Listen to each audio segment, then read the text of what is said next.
అందరికీ నమస్కారం. నేను మీ కొట్టే కావ్య. ఈరోజు మనతో ఉన్నారు సీనియర్ జర్నలిస్ట్ డివి శ్రీనివాస్ గారు. సార్ నమస్తే సార్. నమస్తే అమ్మ. సార్, వంగవీటి మోహన రంగ గారు. ఆయన పేరు తెలియనటువంటి ఆంధ్రులైతే 2 తెలుగు రాష్ట్రాలైతే ఎక్కడ కూడా ఉండరు. మరి అటువంటి నాయకుని యొక్క వర్ధంతి నేడు పురస్కరించుకొని దానికి సంబంధించినటువంటి ఆయన అభిమానులు ఎవరైతే ఉన్నారో రాష్ట్ర వ్యాప్తంగా అనేక చోట్ల వర్ధంతికి సంబంధించి కార్యక్రమాలు చేసుకుంటూ ఉన్నారు. పోటీలు కూడా పడుతుంది.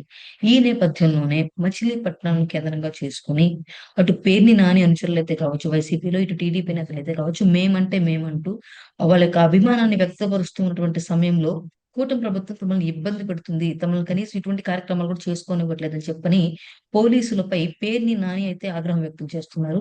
ఇక్కడ నిజంగా అంటే ఒక నేతకు సంబంధించిన కార్యక్రమాలు చేసుకోవటంలో కూడా ఇలాంటి వివాదాలు, ఇలాంటి రాజకీయాలు వీటిని ఇంకా కూడా పెద్ద ఎత్తున నేటికి కూడా చేస్తూ ఉంటున్నారు. మరి దీనిపై మీ వ్యాఖ్యలేంటి? వంగవీటి రంగ హ్మ్. మోహన రంగ అతను ఒక బ్రాండ్. ఏంటి, హ్మ్. ఆయన పనిచేసింది కేవలం ఎమ్మెల్యేగా 3 ఏళ్లే. అవును. ఆయన రాజకీయ జీవితం 7 ఏళ్ళు. హ్మ్. కార్పొరేటర్ గా రాజకీయ జీవితాన్ని ప్రారంభించారు, ఎమ్మెల్యేగా ఎన్నికయ్యారు, 3 ఏళ్ళు మాత్రమే ఎమ్మెల్యేగా ఉన్నారు. కానీ ఇప్పటికి హ్మ్. చనిపోయి 36 ఏళ్ళు అయిపోయాయి. ఓకే. ఇది 37. ఉం? అవును. అవును. 37 ఏళ్లుగా రాష్ట్ర ప్రజల గుండెల్లో నిలిచిపోయాడంటే, ఉం? అతనంటూ ఒక బ్రాండ్ గా మిగిలాడంటే, ఇవాళ హ్మ్. పోటీ పడి అన్ని పార్టీలు మరి రంగా వర్ధంతిని మరి చేస్తున్నాయంటే, హ్మ్. అంటే ఏంటి, రంగా అనేది అసలు అది అప్పుడు ప్రజల్లో అతను నిరంతరం ఉండటం, ఏది హ్మ్. అతని ఆ మరణం మిస్టీరియస్ గా మారటం. ఉం? హ్మ్. దారుణంగా హత్య చేశారు.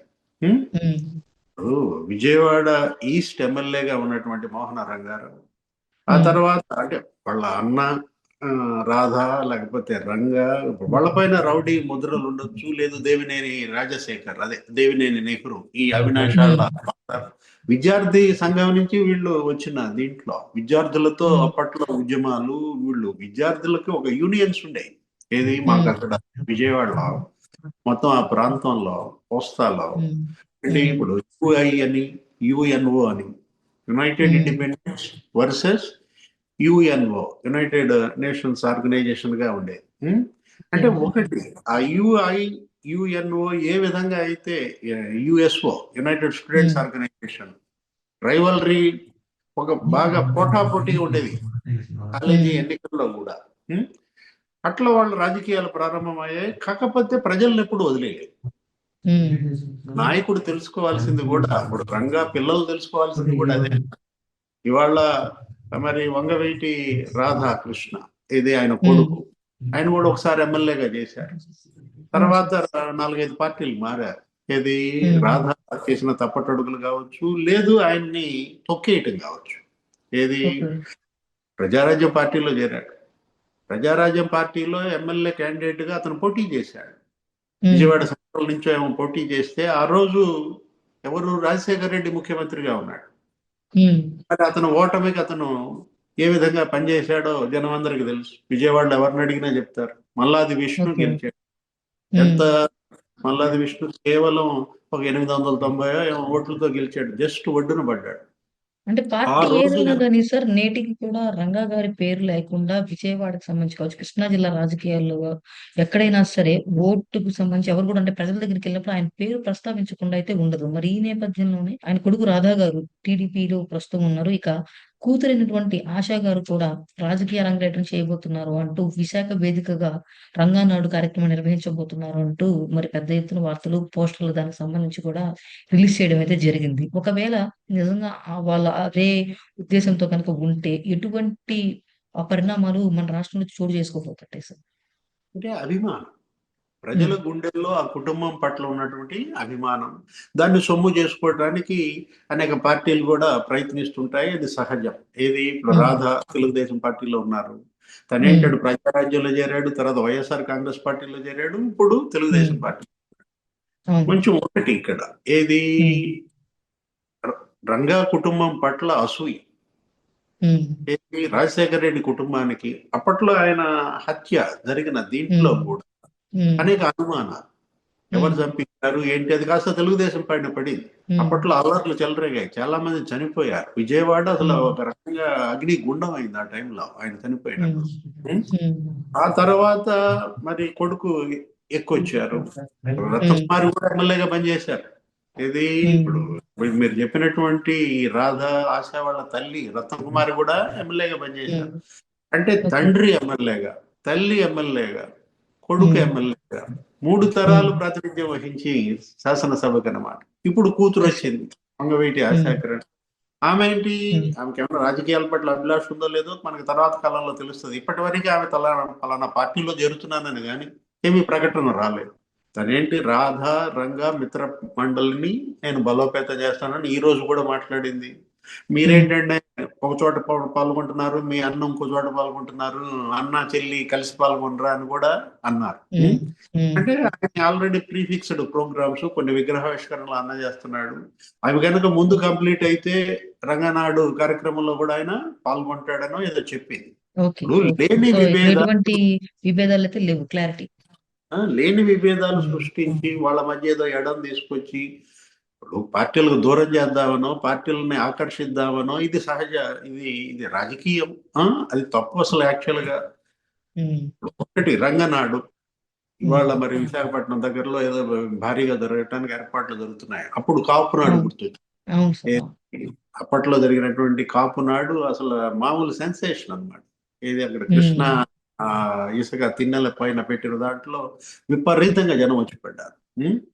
మొత్తం రాజ్యాధికారం కోసం కాపుల ప్రయత్నానికి అప్పట్లో మరి మోహన్ రంగా ఒక బ్రాండ్గా మారాడు.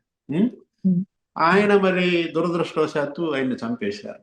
ఆ చంపేసిన దీంట్లో ఆ చావుని అడ్డం పెట్టుకుని లాభాలు పొందాలన్న తాపత్రయం, రంగా చావుని రాజకీయ లాభాలు పొందాలన్న తాపత్రయం ఇది కాంగ్రెస్ పార్టీ.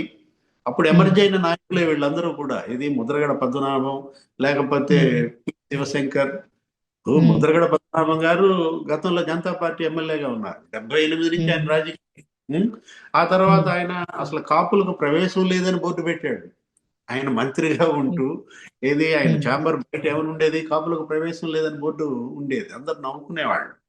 ఆయన తెలుగుదేశం ఈ కూటమి ప్రభుత్వం వచ్చినటువంటి ఈ టైంలో రంగానాడు పెట్టి అందరూ ఏకమవ్వండి రాజ్యాధికారం అని చెప్పుకుంటూ మళ్ళీ అదే నినాదాన్ని తీసుకొస్తున్నారు అంటే ప్రాధాన్యత తగ్గిందని మీరు భావిస్తున్నారు? అంటే కాపులకు కూటమి ప్రభుత్వం ప్రాధాన్యత తగ్గిందని భావిస్తున్నారు?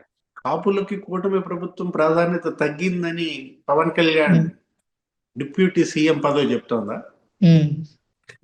ఇప్పుడు కాపులకి రాజ్యాధికారం గతంలో ఉందా, ఇప్పుడుందా? రాజ్యాధికారంలో భాగస్వామ్యం మనం చూస్తున్నాం. జనసేన నిన్న మొన్నాళ్ళు పదవి బాధ్యత అని ప్రోగ్రాం పెట్టుకున్నారు. దగ్గర 3450 పోస్టులు ఏమి ఇచ్చామంటూ వాళ్ళ పదవులు తీసుకోవటం కాదు, బాధ్యతలు నిర్వర్తించడం ముఖ్యం అంటూ జనసేన ఇవాళ ఎమర్జీ అయింది. 100% విక్టరీ. ఎన్ని స్థానాల్లో పోటీ చేశారో అన్ని స్థానాలు గెలిచారు కదా. 21 సీట్లు ఏమో. ఇప్పుడు డిప్యూటీ సీఎం గా వాళ్ళ పవన్ కళ్యాణ్ రాజ్యాధికారంలో కాపులకి వాళ్ళ మరి భాగస్వామ్యం ఇచ్చారు కదా. భాగస్వామ్యం లేదని ఎలా అంటారు? రాజ్యాధికారం లేదని ఎలా అంటారు? లేదని అంటాం అది చాలా ఇమ్మెచ్యూర్.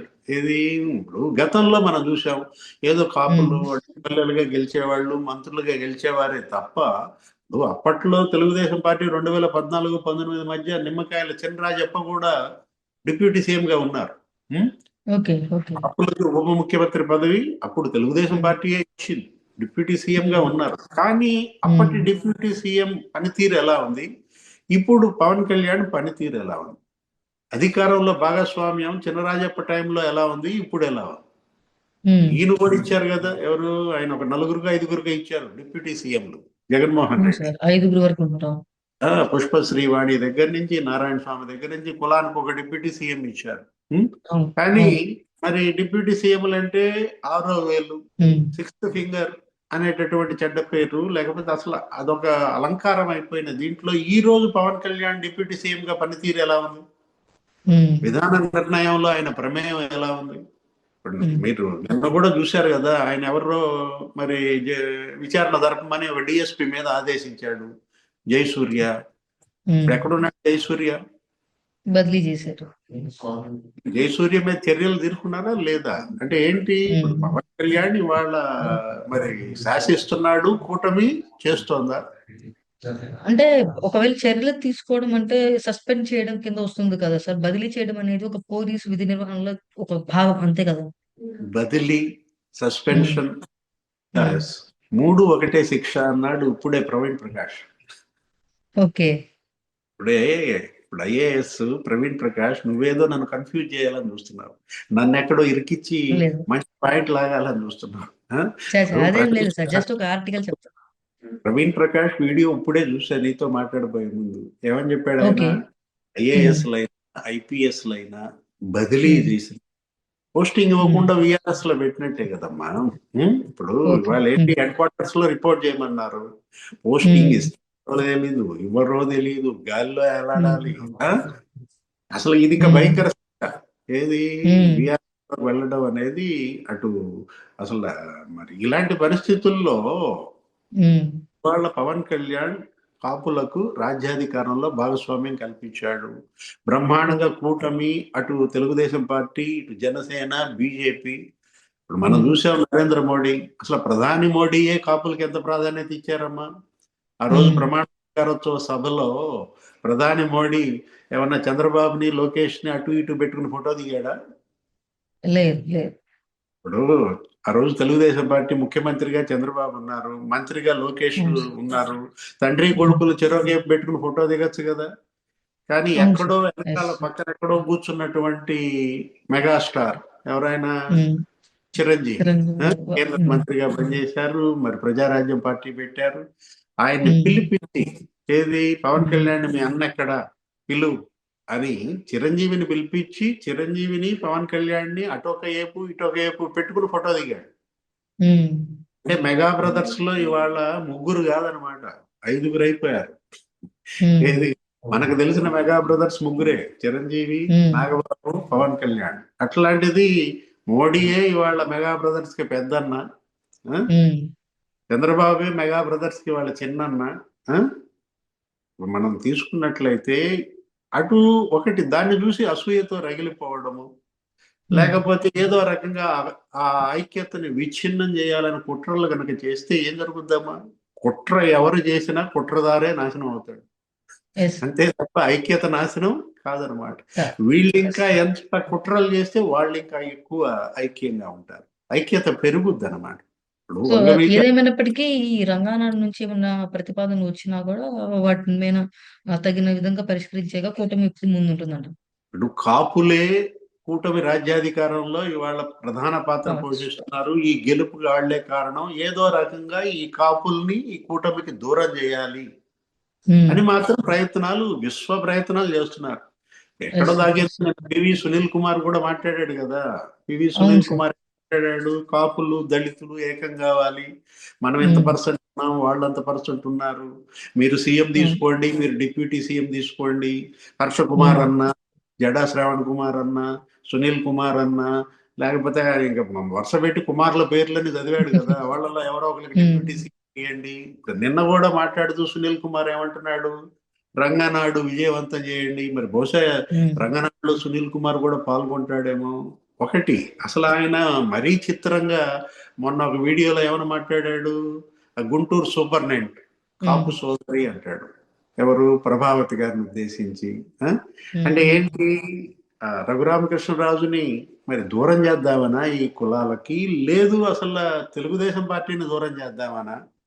అంటే అతని ప్రయత్నం చూస్తే నవ్వొస్తుంది. ఏది సునీల్ కుమార్, అబ్బా ఆయన ఏదో ఐపీఎస్ అయిపోయాడు కానీ ఆయన వెనక రాజకీయాలు మొదటి నుంచి చేయటం బిగిన్ చేస్తే మామూలు రాజకీయం చేసేవాడా? కాపులు దళితుల్ని కలపాలన్న ఆయన తాపత్రయం. అంటే ఒకటి, కులాలను కలపటం తప్పు లేదు, ఏది అన్ని కులాలు ఇవాళ కలిసిమెలిసే ఉండాలి, కుల ద్వేషం అసలు పనికి రాదు. కాకపోతే రాజకీయాలు ఏది ఇట్లాంటి దుర్రాజకీయాలు అసలు చేయకూడదు అనమాట. ఇది నీచ రాజకీయం. నీ పదవి కోసమో నీ యొక్క రాజ్య కాంక్ష కోసమో కులాలను ఏదో నేనేదో ఏకం చేస్తున్నాను నువ్వు బిల్డప్ ఇచ్చినా జనం అనమాట. ఇవాళ జనం తెలివి మీరారమ్మా. ఏది చాలా చైతన్యం కనపడుతోంది. మీరెన్ని కట్టెలు పెట్టినా ఇవాళ ఏంటి, మీరు అక్కడేదో మనం చలి కాచుకోవాలని ప్రయత్నించినా అది అయ్యేది కాదనమాట. కాకపోతే ఒకటి, రాధాకి అన్యాయం జరిగింది, అతన్ని తొక్కేసాడు.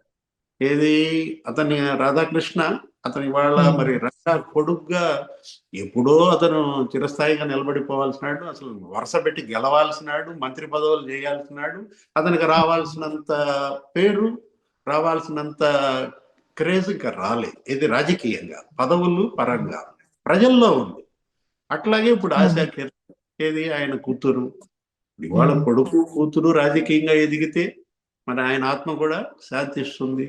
ఆశా కిరణ్ కైనా రాధాకృష్ణకైనా ఉజ్వల భవిష్యత్తు ఉండాలని అంటే మనం కూటమి ప్రభుత్వం అధికారంలోకి వచ్చినప్పుడు కూడా చాలా మంది ఫస్ట్ అంటే ఈ నామినేటెడ్ పోస్టులు అనగానే కూడా అదిగోండి అతనికి ఎమ్మెల్సీ ఇవ్వబోతున్నారు, లేకపోతే ఇంకొక పదవి ఇవ్వబోతున్నారు అని చెప్పిన అయితే ప్రచారాలు జరిగినాయి కానీ సో ఇంతవరకు వాళ్ళకి ఎక్కడా కూడా అంటే ఆ కుటుంబానికి ఎటువంటి ప్రాధాన్యత కూడా ఇవ్వలేదన్న వార్తలు ఎక్కువ వినిపిస్తున్నాయి సార్.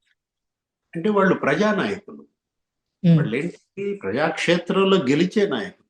వాళ్ళని నామినేటెడ్ పోస్టుల్లో పెట్టాలనో లేకపోతే నామినేటెడ్ పోస్టు కావాలనో అనుకునే వాళ్ళు కాదు. యాక్చువల్గా ఎమ్మెల్సీకి వెళ్తాను, రాజ్యసభకి వెళ్తాను అని అడిగే కుటుంబాలు కావాలి. ఎందుకని వాళ్ళు పోటీ చేయటం, ఆ క్రేజ్, ఆ జనం యొక్క నినాదాలు, ఆ హోరు, దానికి అలవాటు పడిన వాళ్ళు ఎప్పుడు ప్రజాక్షేత్రంలోనే ఉండాలని కోరుకుంటారు. రాధా అయినా లేకపోతే ఈ ఆశా కిరణ్ అయినా వాళ్ళు మళ్ళీ పోటీ చేస్తారు, పోటీ చేసే గెలుస్తారు తప్ప నామినేటెడ్ పోస్టులోకి వెళ్ళాలని కోరుకునే కుటుంబం కాదు నాకు తెలిసి. అలాగే ఇవ్వాలనుకుంటే ఏముంది, ఇస్తారు, తీసుకుంటారు. వాళ్ళ మధ్య మరి ఏమి ఒప్పందాలు ఉన్నాయో అది అది ఆ కూటమి పెద్దలకు లేకపోతే వంగవీటి కుటుంబానికే తెలియాలి. ఏదైనా రాబోయే ఎన్నికల్లో అటు అన్న ఇటు చెల్లి ఇద్దరు శాసనసభలో ఉంటారా, లేకపోతే ఒకళ్ళు లోక్సభకి ఒకళ్ళు శాసనసభకి వెళ్తారా? Thank you sir. నమస్తే.